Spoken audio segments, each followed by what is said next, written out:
তোমাকে এক্ষুনি একটা পরীক্ষা করতে হবে। কি পরীক্ষা গোপাল? এই গাছটা দেখো, আর এই মাটিতে কি আছে সেটা বলো। আচ্ছা গোপাল, এক্ষুনি বলছি।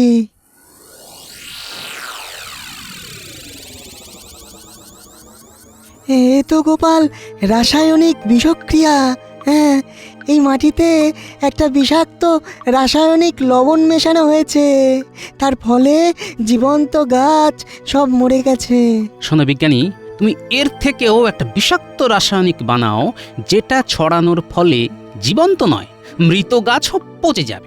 আচ্ছা আচ্ছা গোপাল, আমি আজই বানিয়ে রাতের মধ্যে তোমাকে দিয়ে দেব। এবার আমিও দেখব কত ধানে কত চাল। হাহ, রাজ্যের সাধারণ চাষিদের সর্বনাশ করে ভেবেছেন নিজে বড় লোক হবে না? হ্যাঁ, সেগুড়ে বালি।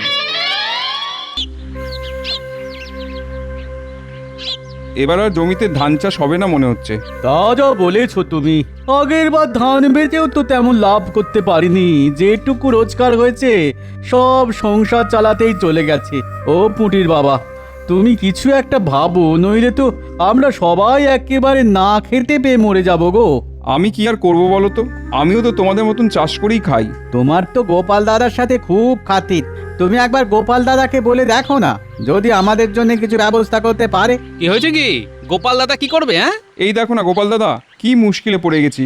ধান বোনার সময় হয়ে গেল, কিন্তু টাকার অভাবে এখনো বীজ ধান কিনতে পারলাম না। কি করা যায় বলো তো?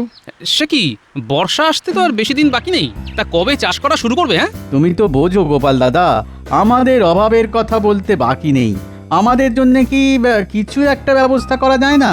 অন্তত বীজ ধানটা যেন বুনতে পারি, একটু দেখো না গোপাল দাদা। ঠিক আছে ঠিক আছে, মহারাজকে আজকে গিয়েই বলবো, বুঝলে? আমাদের মহারাজ খুব ভালো মানুষ, হ্যাঁ, উনি নিশ্চয়ই তোমাদের পক্ষেই রায় দেবেন। দূর দূর, গোপালের রাজসভায় দেরি করে আসাটা